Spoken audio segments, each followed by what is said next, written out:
In this video, you'll learn about the top 5 things you should know before buying a home, and that's coming right up. Welcome to Home Buyers School, brought to you by Brookfield Residential. Hi everyone, I'm Carl. Welcome to another Home Buyer School video, a channel where you get the latest strategies, tactics, and tips to help you with your home buying journey. Now remember, if this is your first time on this channel and you want to get the latest strategies from the experts, hit the subscription button below, hit the little notification bell so you don't miss anything. So today I'm joined by local realtor Brad McCallum with Remax First, and today we're going to talk about the top 5 things you should know before buying your first home. So Brad, let's start with number 1. I'd say the very first thing that you want to do when buying a home is really understand the value of that home. And so the best way to do that is to take a look at other comparables in the market, really understand the pluses and minuses of your individual property versus the ones that you're comparing it against. So that way you can be confident that you're making a good purchase.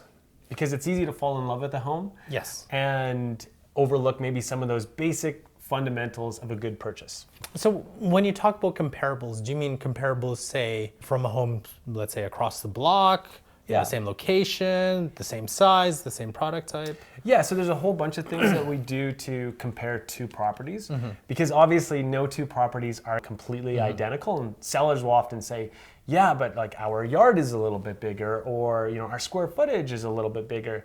What we try to do is we look at other properties that have sold in the area, we compare it with the one that you're selling with, we figure out things for everything from the price per square foot to what those things are that are different and how that actually affects the price. Maybe one house has a bonus room, maybe another house doesn't, and we just make an adjustment. So we don't ever compare apples to apples, but we try to make those two properties look like two apples.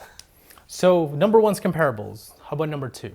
Well, number 2 is understanding the full cost, right? So it's very easy to consider the cost being purely your mortgage payment every month. But in reality, there's property taxes, there's maintenance costs, there's just so much more that goes into home ownership that as long as you go into it with that idea of what those expenses could be, you're going to be much more satisfied with your purchase. And if you want to know more about hidden and additional costs to buying a home, check out this video here and in the description below. So we've got comparables, we've got full costs. What would be another one?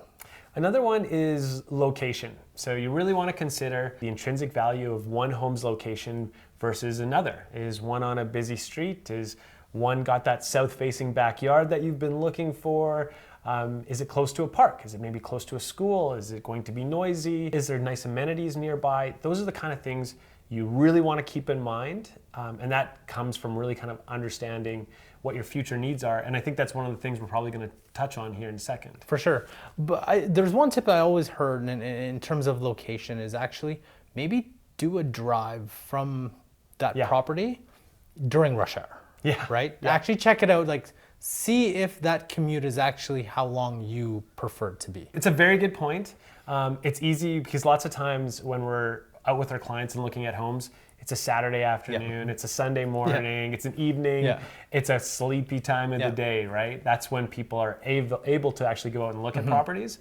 And it's not always a good reflection of when you're going to, of the commute, the traffic, the noise, all those things. Perfect. So how about the number 4 thing? Yeah, so I think that number 4 is, I was just mentioning, is future needs.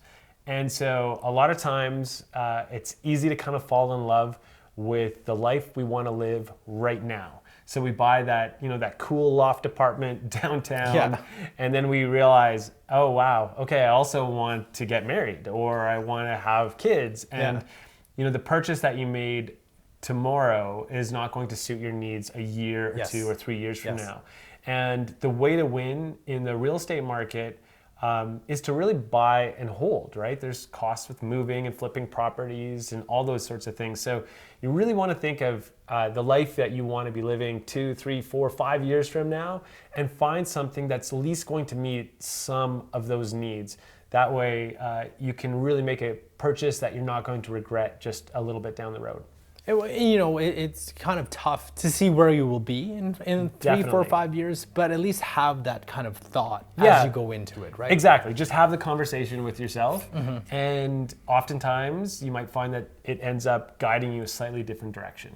But the future could also mean downsizing too. Right? Yes. It's like that my kids have left and I don't necessarily need this Yeah. 22, 25, 3,000 square foot home. Maybe I only need 1,000. That's right. Right? That's right. We work with clients all the time that will say, it's really important for me to have a big backyard for Yeah. my kids.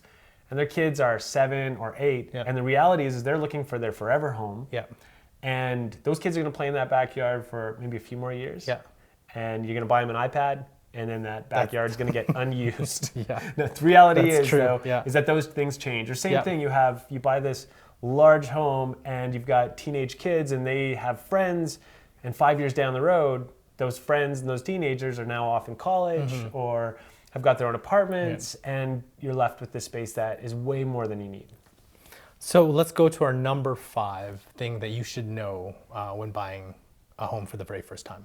Yeah, I would say really think about your lifestyle. It's easy to be drawn in by a low mortgage payment or a really flashy property. Maybe you see it and you're like, oh wow, that's great. But if your lifestyle involves a long commute into work every day, you're probably not going to be so happy with your purchase down the road. But if you don't like the hustle and bustle of downtown and you want to be able to leave that whole environment and get to some peace and some solitude, then you're probably going to do what I did, which was move out to the suburbs. I will happily, take that compromise of a little bit more time to have something fit my lifestyle that I want to lead. And if there's parks or if there's rec centers, if there is other amenities in the area that really suit your lifestyle, then definitely have that home serve as really your base for the life that you're going to live around it. Perfect. So just to recap, the 5 things that we talked about is comparables, knowing the full cost, knowing your location, look at future needs, and look at the lifestyle you're willing to lead.